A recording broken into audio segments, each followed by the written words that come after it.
Praise the Lord. आइए हम वचन निकालते हैं मत्ती रचित सुसमाचार 1 अध्याय 18 से 21 तक। यीशु मसीह का जन्म इस प्रकार से हुआ कि जब उसकी माता मरियम की मंगनी यूसुफ के साथ हो गई तो उनके इकट्ठे होने से पहले ही वह पवित्र आत्मा की ओर से गर्भवती पाई गई। अतः उसके पति यूसुफ ने, जो धर्मी था, उसे बदनाम करना नहीं चाहता था, उसे चुपके से त्याग देने का विचार किया। जब वह इन बातों के सोच ही में था तो प्रभु का स्वर्गदूत उसे स्वप्न में दिखाई देकर कहने लगा, हे यूसुफ, दाऊद की संतान, तू अपनी पत्नी मरियम को अपने यहाँ ले आने से मत डर, क्योंकि जो उसके गर्भ में है वह पवित्र आत्मा की ओर से है। वह पुत्र जनेगी और तू उसका नाम यीशु रखना, क्योंकि वह अपने लोगों को उनके पापों से उद्धार करेगा।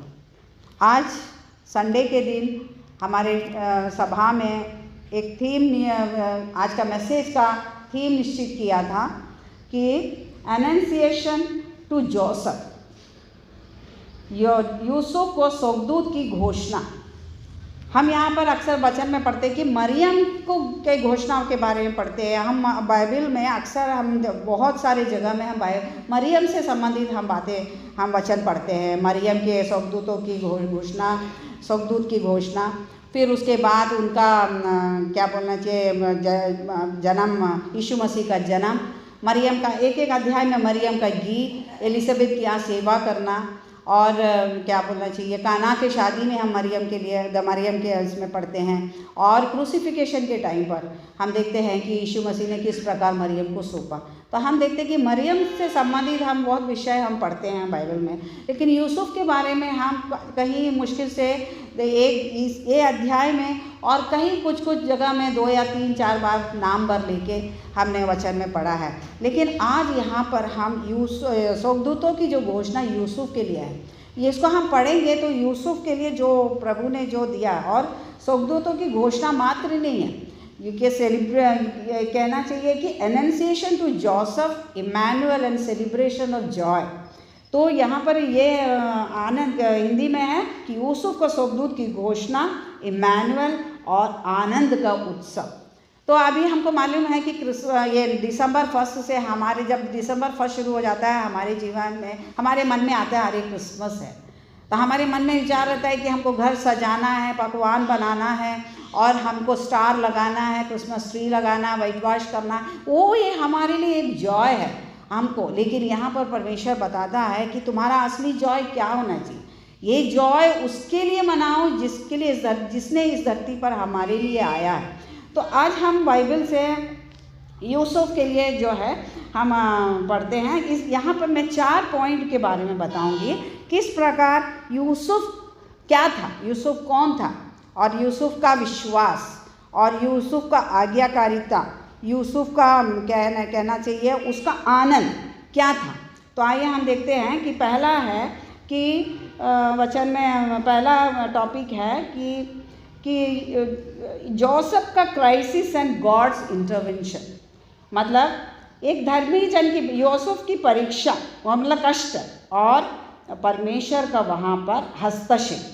तो यहाँ पर हम ये एक चीज़ में देखते हैं कि 19 में उसका पति ने जो धर्मी था, यहाँ पर देखते हैं कि यूसुफ एक धर्मी व्यक्ति था, धर्मी था, विश्वासी था, और आज्ञाकारी भी था परमेश्वर का। तो यहाँ पर हम देखते हैं कि यूसुफ को जैसे पता चला कि मरियम गर्भवती है, उसका होने वाली वाइफ गर्भवती है, तो कैसे पता चला होगा यूसुफ को मरियम गर्भवती है करके? वचन में कहीं नहीं लिखा है कि यूसुफ को किसके थ्रू पता चला कि ये मरियम गर्भवती है और वो चुपके से त्यागने का सोच रहा है। क्योंकि हो सकता है मरियम जब आई, क्योंकि जैसे मरियम को स्वर्गदूतों की घोषणा हुआ, वो तुरंत वहाँ से एलिजाबेथ की सेवा करने चले गई, और 6 महीने के बाद जब वापस आई, हो सकता है वो यूसुफ को बताई होगी कि मैंने ऐसा मेरे को स्वर्गदूत मिला, दर्शन मिला, और स्वर्गदूत ने मुझे ऐसा कहा। हो सकता है स्वर्गदूत बोले होंगे, अरे मरियम बोली होगी यूसुफ को, या फिर उसके 6 महीने में थोड़ा पेट दिखता है, हो सकता है उससे उसको डाउट हुआ होगा, या तो उसके लोगों के द्वारा कि पता चला होगा कि ये गर्भवती है। तो यहाँ देखते हैं कि वो चुपके से अगर हमारे बीच में कोई ऐसा चीज़ होता तो हम मनुष्य क्या करते? सबसे पहले अगर वो व्यक्ति सामने आकर अपनी सफाई भी देता तो हम उसको विश्वास नहीं करते, हम ऊपर से उसके सामने जलील करते, उसका निंदा करते, उसको इंसल्ट करते, 10 तो गाली गलौज देते, और फिर उसके बाद हम क्या करते? हम जाके अपने दोस्त यारों को बताते, हम अपने दोस्त यारों को बताते, अपने परिवार को बताते, और जितना हो सकते सब पब्लिक के बीच में हम उसकी निंदा करते और उसको त्यागने का सोचते। लेकिन यहाँ पर यूसुफ का स्वभाव कितना अच्छा स्वभाव है। यहाँ पर देखते वो धर्मी था और उसका स्वभाव बहुत अच्छा था कि वो चुपके से त्याग करने का सोचा था। उसने अपन को यहाँ पर नहीं बताया कितने दिन में वो सोचा है, कितना दिन उसको समय लगा उसको कि त्याग करूँगा, चुपके से यहाँ से निकल जाऊँगा। उसने ऐसे कहीं नहीं लिखा, कहीं नहीं बताया गया है, लेकिन ये चुपके से त्याग करने के मतलब इच्छा स्वभाव है कि मैं किसी उसका बदनामी नहीं करूँगा, चुपचाप मैं यहाँ से खसक जाऊँगा। तो लेकिन हम देखते हैं कि इस कष्ट में वो एक कन्फ्यूजन में था और एक दुविधा में था कि क्या करूँ यूसुफ। लेकिन हमको हमेशा याद रखना चाहिए, जब हम धर्मी हैं, हम विश्वासी हैं, तो हमारे जीवन में जब कन्फ्यूजन्स आते हैं, हमें कोई डिसीजन ले नहीं सकते, हम कोई सोच नहीं सकते क्या करें, हमारी परिस्थिति ऐसे होता है कि हम कोई डिसीजन नहीं ले सकते हैं, तो क्या होता है? परमेश्वर हमारे बीच में इंटरवीन करता है, परमेश्वर हस्तक्षेप करता है। उसी प्रकार यूसुफ के जीवन में भी हस्तक्षेप किया। हमारा दुख कभी कभी ऐसा होता है कि हम किसी को बोल नहीं सकते, हम सिर्फ परमेश्वर से ही बोल सकते हैं। तो हमको वचन के द्वारा और दर्शन के द्वारा परमेश्वर हमसे बात करता है।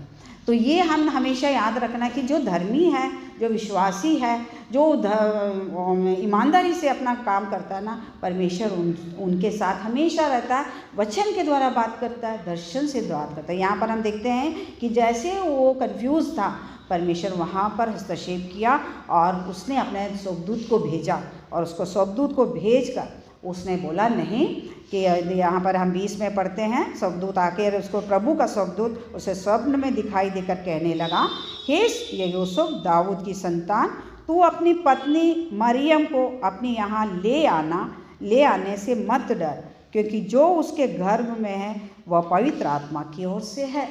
ये सुना उसको बहुत खुशी लगा कि चलो, ये बालक मेरे लिए कोई परेशानी नहीं है, ये तो मेरे लिए आनंद का उत्साह है कि यीशु मसीह परमेश्वर हमारे बीच में डेरा लगा रहे हैं करके।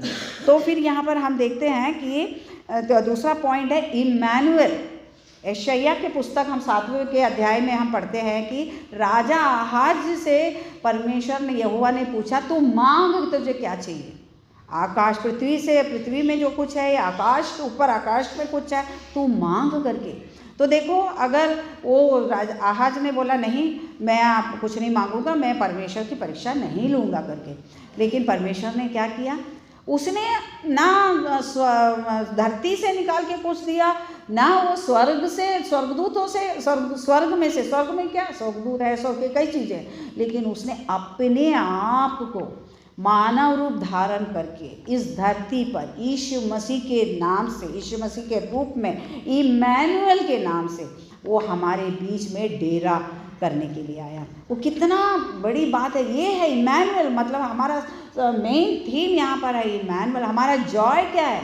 सिर्फ पकवान खाना या क्रिसमस ट्री, ये नहीं है। हमको इसके अंदर में जो गहरी बात है, जो संदेश हमें क्या दे रहा है कि वो इम्मानुएल जो हमारे बीच में डेरा लगाने आया है, हमारे बीच में रहने आया है, वो एक नाम मात्र नहीं है। इम्मानुएल या यीशु मसीह एक नाम नहीं है, वो एक प्रॉमिस है। वो परमेश्वर का एक प्रॉमिस है। परमेश्वर ने क्या प्रॉमिस किया कि भय में परमेश्वर हमारे साथ रहेगा, दुख में परमेश्वर हमारे साथ रहेगा, संघर्ष में परमेश्वर हमारे साथ रहेगा, और आनंद में भी परमेश्वर हमारे साथ रहेगा। ये है, ये जॉय हमारा होना चाहिए। जब हम ये क्रिसमस आते हैं, हमको सिर्फ दिसंबर महीने में ये जॉय नहीं मनाना है, हमको पूरा 12 मंथ्स 24/7 हमको हमेशा ये सेलिब्रेशन होना चाहिए कि प्रभु हमारे पास है, परमेश्वर हमारे साथ है, यीशु मसीह के रूप में हमारे साथ है, पवित्र आत्मा के रूप में हमारे साथ है। वो जॉय अगर हम एक दिन निश्चित किया है तो उसको हमेशा हमको याद रखना है कि परमेश्वर इम्मानुएल हमारे साथ है।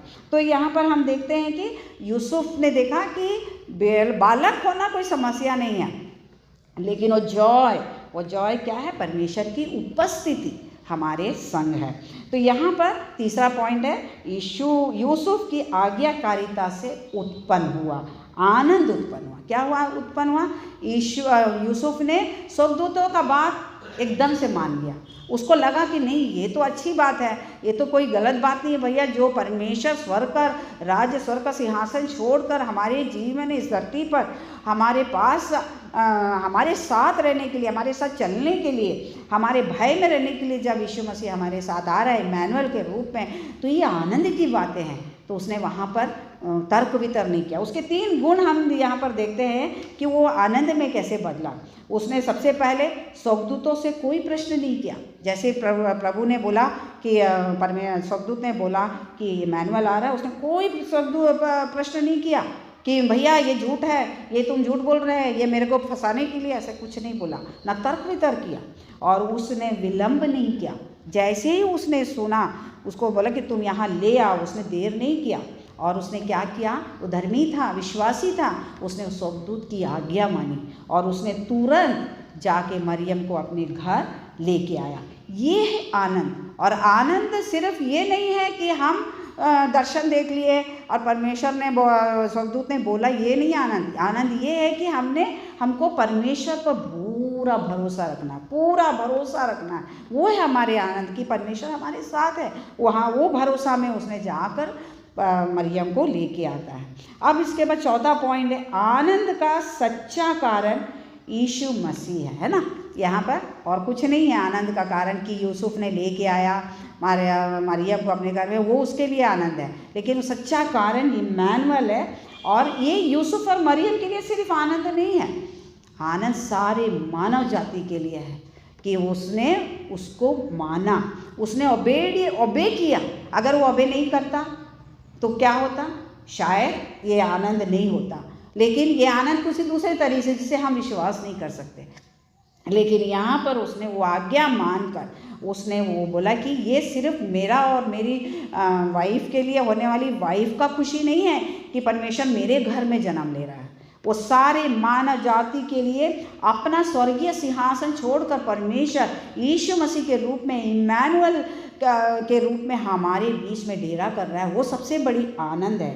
वो हमारे लिए उद्धार का मार्ग दिखाने आ रहा है, क्योंकि यीशु मसीह परमेश्वर क्या है, जब देखा कि पापी है, हमारा लोग पापी है, मेरे को उनको उद्धार का मार्ग दिखाना। यहाँ पर लिखा है ना कि 21 में, वह पुत्र जनेगी और तू उसका नाम यीशु रखना, क्योंकि वह अपने लोगों को उनके पापों से उद्धार करेगा।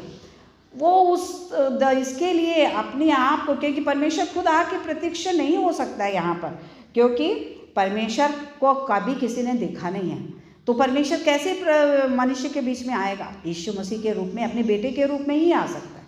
तो उसने बेटा बनकर इस धरती पर हमारे बीच में डेरा किया, तो वो परमेश्वर का आनंद है। तो स्वर्ग का सिंहासन छोड़कर हमारे बीच में डेरा किया, 3.5 साल तक हमारे बीच में रहा और हमारे बीच में उसने हमारे सारे पापों को, रोगों को, श्रापों को अपने ऊपर उठा लिया और कलवरी क्रूस में क्रूसित हुआ, मारा गया, गाड़ा गया, तीसरे दिन जी उठा।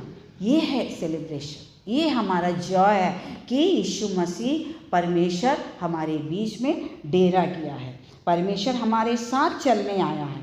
हम देखते हैं कि पुराने नियम में कि परमेश्वर कैसे आता था, बादलों में आता था, बादलों में बादलों के बीच में होकर बात करता था, अग्नि के बीच में होकर बात करता था। तो परमेश्वर यीशु मसीह के रूप में साक्षात मनुष्य 100% divine man, 100% divine God, 100% man बनकर, वो इस डिवाइन मैन बनकर वो यहाँ इस धरती पर हमारे बीच में डेरा किया। तो यहाँ पर नया नियम में उसने परमेश्वर यीशु के रूप में हमारे बीच में आया फिजिकली, 3.5 साल तक हमारे साथ रहा। और फिर उसके बाद उस जब स्वर्गारोहण हुआ तो उन्होंने बोला कि मैं तुम्हें अनाथ नहीं छोड़ूंगा, मैं जा रहा हूँ और पिता से पवित्र आत्मा की मांग, पवित्र आत्मा आपके बीच में रहेगा, वो हमारी अगुवाई करेगा, वो हमें हमारे साथ रहेगा, वो हमारा कंफर्टर रहेगा, हमारा टीचर रहेगा, वो हमें अगुवाई करेगा। देखो हम यहाँ पर कहीं भी अकेले नहीं हैं, अनाथ नहीं है। हम सोचेंगे हमारा पति हमसे दूर है, हमारा क्या बोलना चाहिए, हमारे बच्चे हमसे दूर है, हम बुढ़ापे में अकेले हैं। कभी ना सोचो ऐसा, क्योंकि परमेश्वर बोलता है मैं तुम्हारे साथ हूँ, भय मत कर, मत डर, मैं तुम्हारे संग हूँ, इधर उधर मत ताक, मत सोच कि कौन कहाँ क्या कहाँ है, मैं तुम्हारे संग हूँ। तो अंत में मैं ये वचन को विराम देने से पहले मैं बताना चाहती हूँ कि समस्या में परमेश्वर की उपस्थिति को आनंद कहते हैं।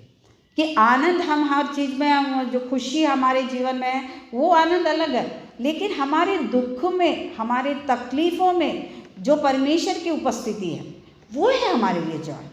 जैसे पौलुस ने बोला प्रभु हो सके तो ये कांटा मेरे शरीर से हटा दे, तो प्रभु बोला रहने दे उस कांटे को, मेरा अनुग्रह तेरे लिए काफ़ी है। तो वो खुशी, वो है आनंद कि हमारे दुख में, हमारे तकलीफ़ों में प्रभु हमारे साथ है। तो हम अंत में मैं यही बताऊंगी कि इस वचन से हमें क्या, वचन हमें क्या सिखाती है कि जब विश्वास और आज्ञाकारिता मिलने से, विश्वास और आज्ञाकारिता हमारे जीवन में रहेगा तो सच्चा आनंद जन्म लेती है।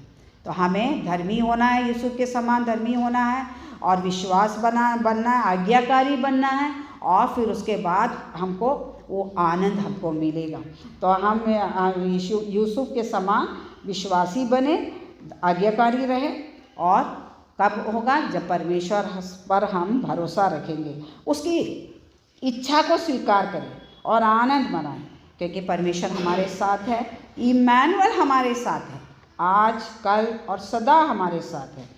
परमेश्वर के रूप में, पुराने नियम में परमेश्वर के रूप में बादल और अग्नि में आते थे, और फिजिकली यीशु मसीह के रूप में आए, और हमारे बीच में अभी स्पिरिचुअली हमारे साथ पवित्र आत्मा के रूप में है।